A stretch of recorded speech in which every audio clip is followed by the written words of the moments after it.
जय श्री कृष्ण। श्री कृष्ण की कई अद्भुत और मनमोहक कथाएं हैं। यहाँ मैं आपको उनके बाल्यकाल से जुड़ी एक बहुत ही प्यारी और प्रसिद्ध कथा सुनाने जा रही हूँ। श्री कृष्ण और यशोदा मैया, माखन चोरी का दंड।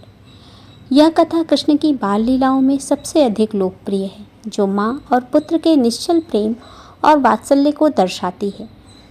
जब कृष्ण वृंदावन में थे तो वह हर रोज अपने साथी ग्वाल बालों के साथ मिलकर गांव में माखन यानी मक्खन की चोरी किया करते थे। उनका घर घर जाकर माखन खाना, मटकी तोड़ना और माखन न मिलने पर गोपियों को परेशान करना उनका प्रिय खेल था। गोपियाँ कृष्ण की शरारतों से तंग आ गई थीं। वे रोज़ मैया यशोदा के पास जाती और कहती, मैया अपने लाल को संभालो, इसने आज फिर हमारा माखन खा लिया और मटकी तोड़ दी। हमने तो घर में छुपा कर रखा था, पर पता नहीं कैसे इसने ढूंढ लिया।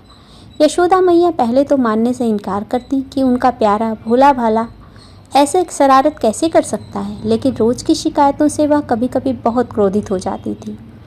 एक दिन जब गोपियों की शिकायतें हद से बाहर हो गईं और कृष्ण को भी माखन चोरी करते हुए रंगे हाथों पकड़ लिया गया, तो मैया ने सोचा अब तो कान्हा को सबक सिखाना ही पड़ेगा। यशोदा मैया ने कृष्ण को पकड़ लिया और उन्हें एक ओखल से रस्सी से बांधने का निश्चय किया, ताकि वह भाग न सके और अपनी गलती महसूस करे। मैया ने रस्सी उठाई और कृष्ण के पेट पर यानी कमर पर बांधना शुरू किया, लेकिन यह देखकर मैया हैरान रह गई कि रस्सी 2 अंगुल छोटी पड़ गई। मैया ने घर में रखी सारी रस्सियाँ इकट्ठी की। उन्होंने एक रस्सी में दूसरी, फिर तीसरी, इस तरह गांव की कई रस्सियों को जोड़ा, लेकिन जैसे ही वह कृष्ण को बांधने जाती, रस्सी हमेशा 2 अंगुल छोटी पड़ जाती। रस्सी जोड़ते जोड़ते मैया यशोदा थक गईं और पसीने से तर हो गईं। यह देखकर नटखट कृष्ण, जो अब तक मैया को परेशान होता देख हंस रहे थे, पिघल गए। कृष्ण को अपनी मैया का यह अथक प्रयास और प्रेम देखा नहीं गया।